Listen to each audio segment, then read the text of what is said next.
సందర్భంగా అల్వాల్ 6 డివిజన్ల కాంగ్రెస్ కుటుంబ సభ్యులు, నాయకులు, కార్యకర్తలు అందరూ ఘనంగా అల్వాల్ రాజీవ్ గాంధీ విగ్రహం దగ్గర రాహుల్ గాంధీ జన్మదినోత్సవం జరుపుకున్నందుకు అందరికీ, కార్యకర్తలకు మరి నాయకులకు అందరికీ ధన్యవాదాలు.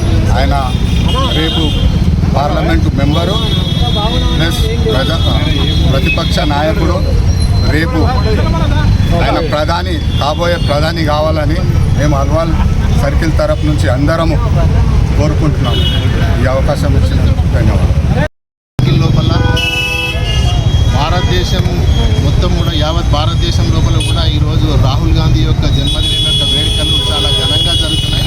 అందులో భాగంగా మైనంపల్లి హనుమంతరావు అన్న గారి ఆదేశానుసారం, ఇక్కడ లక్ష్మీకాంత్ రెడ్డి గారి యొక్క ఆదేశానుసారం మేము ఇక్కడ సర్కిల్ లోపల మొత్తం ఇక్కడ ఉన్నటువంటి అల్వాల్ ప్రాంతం లోపల ఉన్నటువంటి అన్ని డివిజన్ల వాళ్ళు కూడా వచ్చి చాలా ఘనంగా ఈ జన్మదిన వేడుకలను జరుపుకొని అందరం కూడా కేక్ కట్ చేసి రాహుల్ గాంధీ జన్మదిన సందర్భంగా పంచుకొని మిఠాయిల పంపకం జరిగింది.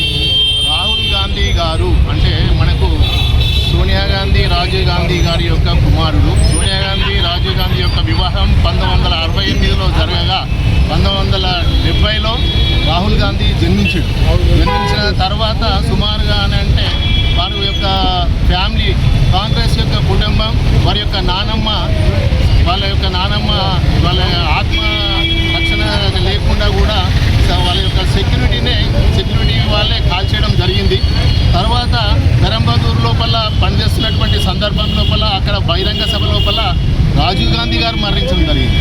దీన్ని మా నాయకుడైనటువంటి రాహుల్ గాంధీ, ఆయన ఉపాధ్యక్షుడు, అదేవిధంగా ఆపోజిషన్ లీడర్, మరి ఈరోజు ఆయన జయంతి ఉన్నది కాబట్టి మొత్తం ప్రజలందరూ, కాంగ్రెస్ కుటుంబ సభ్యులందరూ బ్రహ్మాండంగా ఆనందోత్సవంగా ఈ యొక్క బర్త్డే జరుపుకుంటున్నారు. మరి ఈరోజు చూసినట్లయితే కేంద్రంలో మరి ఎన్ని మంచి పనులు చేసినా కానీ మరి ఆపోజిషన్ పార్టీ మీద నిందలు వేయడం జరుగుతుంది. మీరు చూస్తూ ఉన్నారు, రోజు పేపర్లో కానీ టీవీలలో కానీ వచ్చే వార్తలు ఏ విధంగా ఈ యొక్క బీజేపీ పార్టీ మరి కాంగ్రెస్ మీద నిందలు వేస్తూ గతంలో చేసినటువంటి కొన్ని పనులను వెనక్కి చూపుతూ ఈరోజు మనుగడ గడపడానికి ప్రయత్నం చేస్తుంది.